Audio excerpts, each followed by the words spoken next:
В Гранд Палас Отель состоялся завтрак с выдающейся оперной певицей Инесса Галанте, которая сообщила о творческих планах недавно созданного фонда ее имени, на котором речь шла в том числе и о трагедии в Золотуда.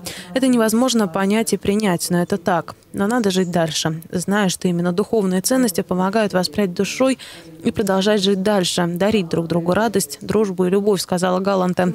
Говоря о концертах, она отметила, что в будущем году планируется череда концертов по городам Латвии. «Я хочу отдать людям то, что мне было дано жизнью, педагогами. С друзьями и коллегами мы будем приезжать к людям в латвийской провинции, которые не всегда могут сами приехать в Ригу. Знаю, что в Резекне недавно построили замечательный зал. Почему бы нам не поехать туда с концертом», сказала Галанте. Одна из целей фонда Инессы Галанте – это поддержка молодых талантов. На завтраке был и 9-летний скрипач Даниил Булаев.